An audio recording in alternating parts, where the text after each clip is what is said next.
Making a living the old hard way, taking and giving my day by day. I dig snow and rain and the bright sunshine. Taking the line, my dog Sam eats purple flowers. Ain't got much, but what we got towers. We dig snow and rain and the bright sunshine. The Futchies Run, 1970. The second release for the Futchies in 1970. First album to be on ABC Dunhill, part of the new ABC Dunhill 3-record deal, and the first album to brandish the Pink Moon Records logo, a record company that we started in 1970. I'm Maxwell Futchie, and you're listening to Track by Track with Max, the Futchies Run, 50-year anniversary Sunshine Factory Deluxe Edition. Good to be back with you here. I am Max Futchie, vocals, lead guitar, sometimes saxophone, aka Randy California when it comes to the writing credits. And last month I was here for a special Track by Track, the first Track by Track program that we've done here on the Sunshine Factory channel for our first release of the year, 1970, which is 50 years ago. I can't believe that, but it is true. Broken Arrow, a picture frame. And I had a lot of fun doing that, and people said they enjoyed hearing me tell little stories and anecdotes about each track by track, and they asked me to come back and do it again for Run. Now, 1970 was a sort of a different year and a out of the ordinary sort of year for the Futchies for several reasons. The first one being the fact that it's the only year that the Futchies ever released 2 albums in the same year. The Futchies were pretty consistent on releasing albums, soundtracks, live concert records, even compilations and best ofs as the years went on, pretty frequently, and not really missing a year or any kind of season. There was always a new Futchies something for you at the beginning of the year, or maybe even halfway through the year. There'd be a soundtrack as well, or a live concert album, like I said, but never 2 studio records of completely original Futchies material in the same year, except for 1970, and that was because at the very tail end of 1969, we recorded Broken Arrow, a picture frame, and released it January 15th of 1970. Then had the whole year to do whatever it was that we wanted to do, and what we decided to do instead of embarking on some sort of big tour or making a movie or a concert film or something like that. We decided to just go back to the studio and make another studio record. Now, the studio being Moberg Studios, because we enjoyed ourselves so much there when we recorded Broken Arrow, a picture frame, at Moberg Studios in San Francisco. But in the months between the time we recorded there and released the album Broken Arrow, actually made our new record deal because we had fulfilled our contract with Columbia and wanted to move on, and made a brand new record deal we were all excited about with ABC Dunhill, and they allowed us to start our Sugar Bear Music company division, which was a Futchie Music Company, and Pink Moon Records, which was our own record label that was going to be like, sort of a smaller subsidiary sister label to ABC Dunhill. We're all very excited about that. Wanted to go right back to Moberg and record again because we really, really took to that studio and felt like it was our new home instead of bouncing around all over LA or borrowing our friends' studios or whatever. and the place burnt down. It was not there anymore, so we couldn't go back to Moberg Studios and record the record. So we did end up recording the album at Olympic Studios in LA, which is one of the places that we did master stuff that we recorded at Skyview, or record straight up, originally right there at Olympic Studios in Los Angeles. It wasn't the best studio in the world, and it wasn't exclusive or private by any means. There were a lot of people coming through recording stuff there, and that's good on one hand to kind of rub elbows and socialize and meet people, but also we really enjoyed sort of the isolation of being able to record privately and by ourselves at Moberg. So that was kind of a bummer to start it off, and also it was sort of a unorthodox, strange year because it's the only year that we were scooterless. Our bass player Scooter, who had left only about 2 or 3 songs into the recording of Broken Arrow the year before, had got himself a role in the Broadway production of Jesus Christ Superstar in 1970, and he was already in rehearsals and starting to do that and do his own thing there for a while. It didn't last too much longer than the year of 1970. He did, obviously, because we all know, return to the group. But that was an entire year without him, and this is the only Futchie album that doesn't have Scooter playing bass on it at all, because even Broken Arrow, A Picture Frame, had 3 tracks where he was playing bass and a couple where he was even singing. This album has no Scooter on it whatsoever, so that makes it kind of, different. There was sort of a situation with our highest charting single ever not being on the album, and I'll get into that a little bit later when we get to the part of the album where that song should have been. But we kick off track by track with Max for Run 1970, 50th Anniversary Deluxe Sunshine Factory Edition, with the song Lady Samantha, which was written by Elton John and Bernie Taupin, his lyricist, and we heard it as a demo when we started to go to the ABC Dunhill Records offices in Los Angeles, and really liked it. Didn't really know who Elton John was. That was my first exposure to Elton John, but he had demoed it, recorded a demo version, and shopped it around to a few places. And the people at ABC Dunhill, the suits there, the higher ups who did have the rights to that demo and that song, asked us if we would be interested in recording it. And we said, yeah, that's great. So we recorded our version, which was pretty similar to the demo that Elton John recorded. And the reason that we didn't feel we needed to change it much or put our own kind of stamp on it, other than some of the guitar work that I did, was because we really liked the way Elton performed it and loved his voice and loved his whole cadence and the tempo of it and everything, and figured because it was just a demo, not a cover, and that's where some people get confused. We weren't covering an Elton John song that already existed. This was just a demo that was being shopped around to the different labels and different groups to see if they wanted to, record it. And so we just did it very similar to the demo and really liked how it came out. And then a year later, Elton John records it, and he has every right to do that. He records it because it's his song for his album that came out in 1971. And then everybody from then on thought that we covered that, that Elton had his own song first. But he actually didn't. The Futchies recorded it first, and it was the first track on Run.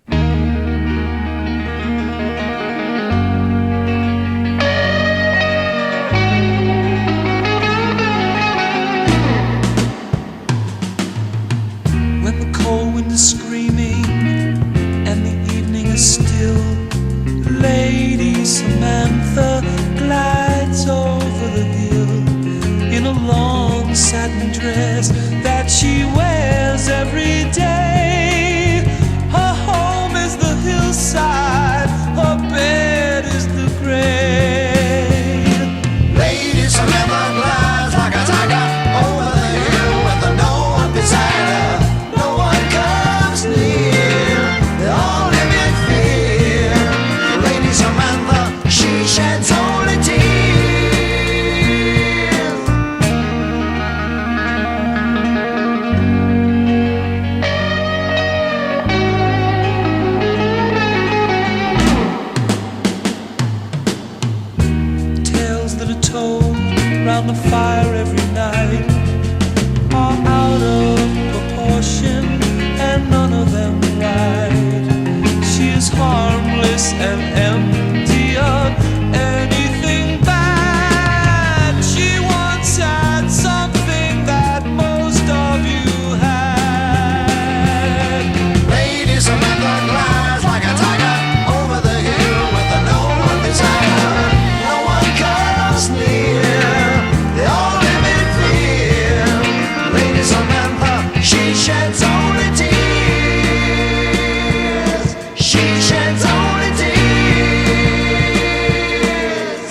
That was Lady Samantha, the first track off of Run by the Futchies. You were listening to Track by Track with Max, and I'm Maxwell Futchie. Doing the vocals for Lady Samantha was myself and Francis Futchie. Francis Futchie really stepped up on this album.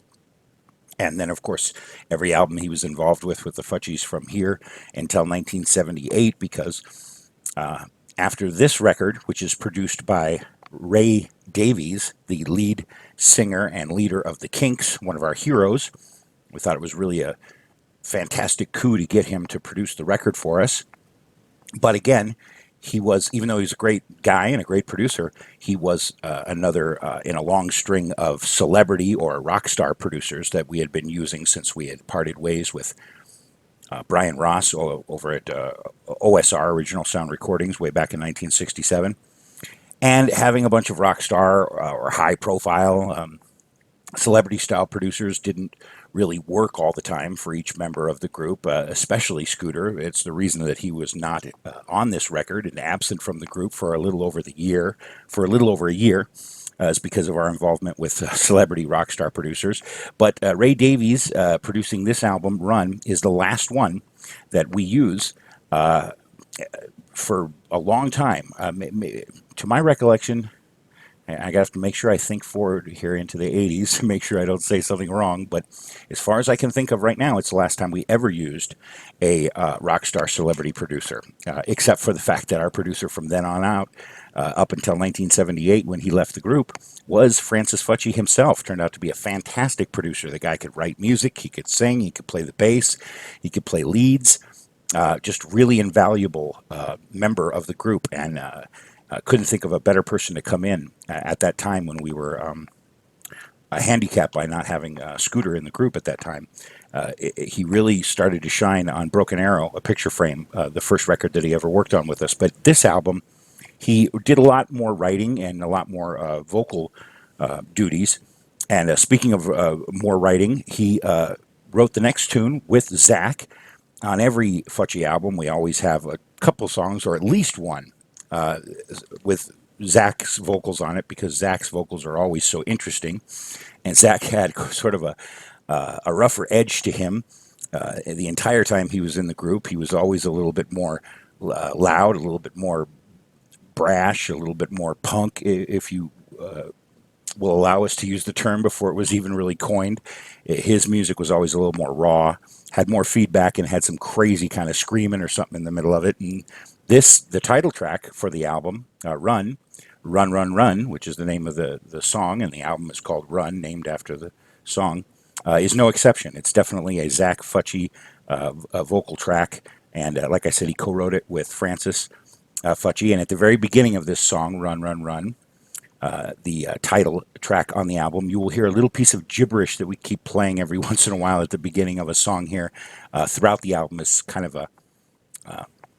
an ongoing joke, an inside joke, and it's Zach, of course, speaking incoherently and babbling some sort of weird gibberish at the beginning of the recording of a song that appears later on in the album on side 2 called Spaz, which is the second lead vocal track on the album from Zach. But here's the first one for this record, and it's called Run, Run, Run, the title track for the album Run.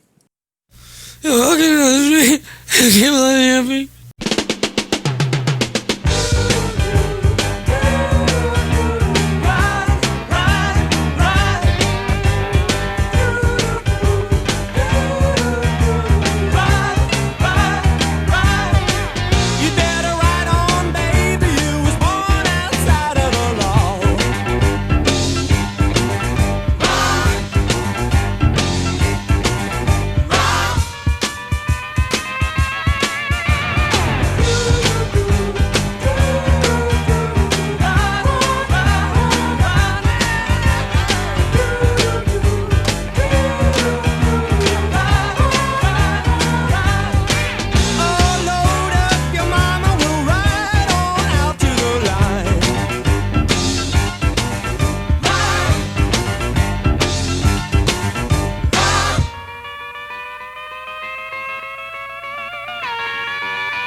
That was the second track off the album Run by the Futchies from 1970, Run, Run, Run. This is Track by Track with Max. I'm Maxwell Futchie, and we are celebrating the 50th anniversary of the album Run from my group, the Futchies.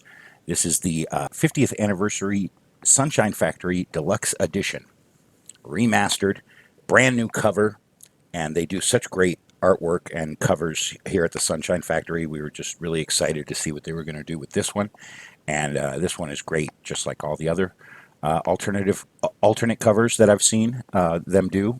Just really great work.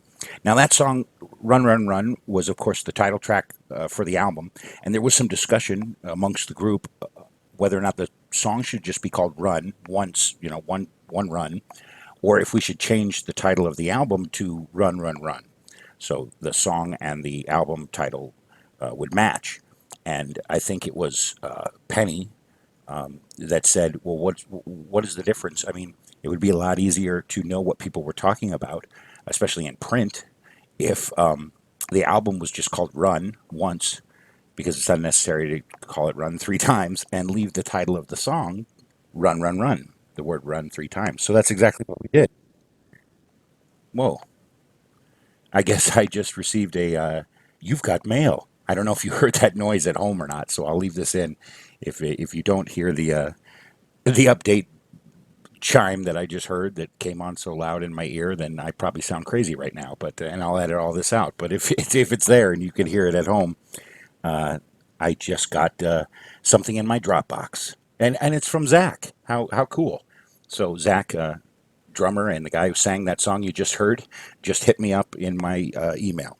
So, okay, that's the second track as we do track by track with Max here in my home studio where anything can happen here in Los Angeles. And I can get a random text from Zach Futchie. The third track on the album is called Never in My Life. And it's probably, especially I know for a fact, up to this point, up to this date, in recording this album, the heaviest or hardest song we had ever done. With some really kind of screaming vocals, a very bluesy track, and very much in the fashion of like groups like Mountain. And we were heavily influenced at that time. I remember we were listening a lot to the first album released by Iron Butterfly. We thought they were fantastic and really heavy in a good way. And so we wanted to kind of try our hand at something a little edgier, heavier, maybe with some more, ripping guitar noises and loud screaming vocals. And so we've got Francis Futchie stepping up and doing the vocals for this, and he also wrote this song. This is Never in My Life, the third track off of Run.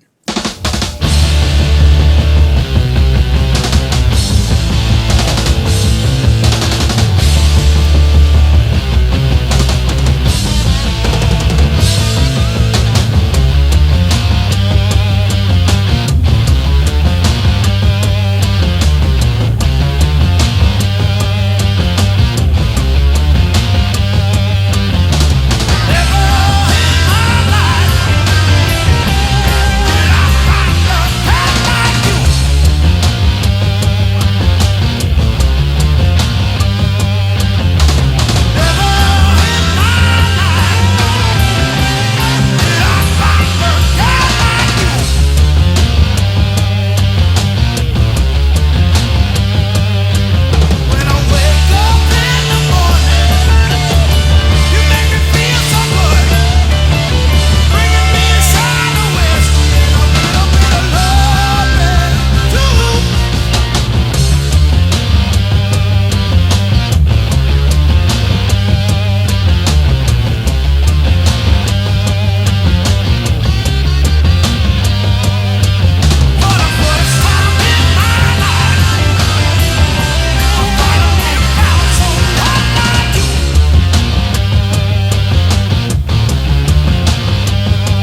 That was Never in My Life. Francis Futchie doing vocals, and he also wrote the song. The third track off the first side of Run, the Futchies' second release for 1970.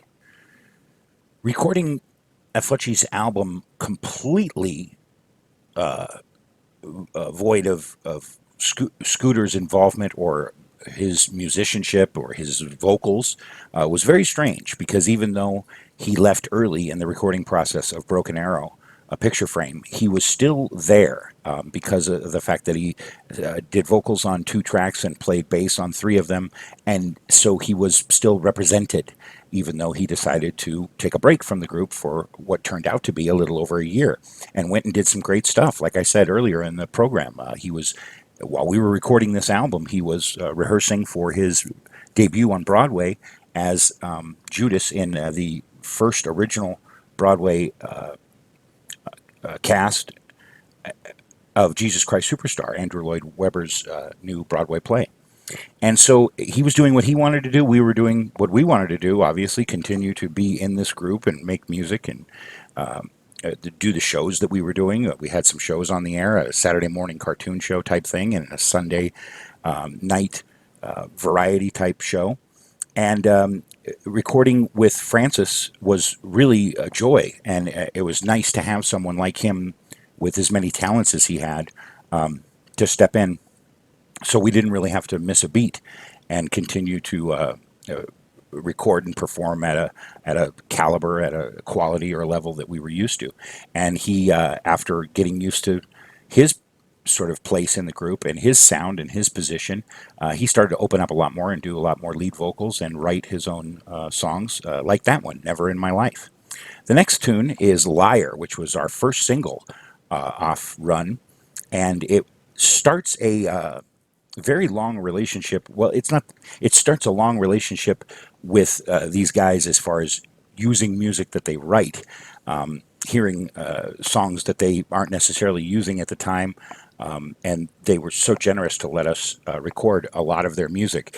And the reason I say that it wasn't necessarily the very beginning of our relationship, because we had known these guys for quite a while, but they were in sort of a new group and had a new sound and a new look, and that is Rod Argent and our good friend Russ Ballard, who were both in the group The Zombies, and then ended up being known as Argent in the 70s.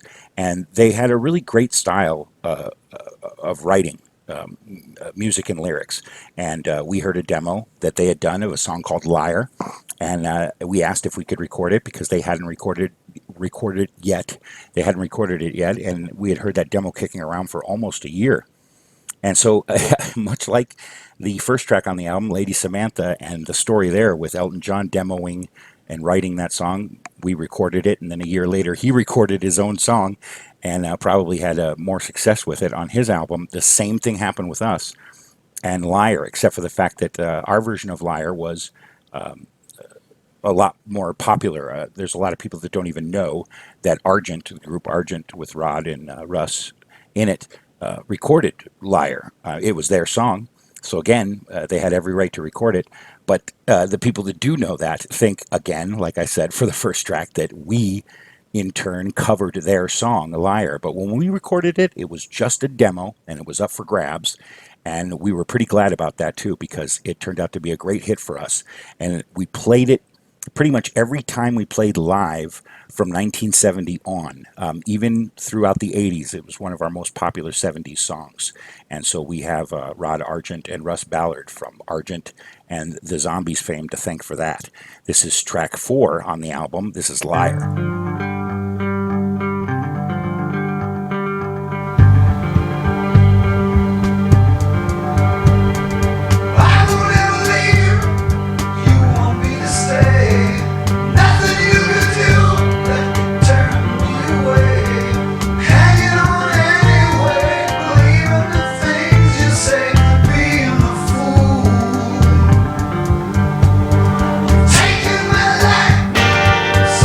My soul.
That was Liar, the fourth track and our first single off the album Run by the Futchies from 1970. You're listening to Track by Track with Max. I'm Maxwell Futchie. Well, we're halfway through the first side, and so we've got three more tracks to finish up side one, and then, of course, side B will make a grand appearance. What? And then, of course, side B. So, still to come, we've got I Can Hear You Calling, Dragging the Line, which was another single from the album. Green Eyed Lady, which became a single, won the biggest hit for us on the album, with the exception of a little tune called Summer Breeze, which we stupidly released only as a B-side for the song Old Fashioned Love Song, which was a good single for us. But that B-side, a DJ flipped that 45 over, sick of playing Old Fashioned Love Song, I guess. And we're glad that he was, because when he played our B-side that we thought was a groovy little tune that would be kind of, sleepy and psychedelic, and we put it on side B of one of our singles, turned out to be the highest charting song that we had to date. Up to 1970, a number one on the Billboard charts that summer, and it wasn't even on the album. All of that's still to come on Track by Track with Max on the Sunshine Factory channel.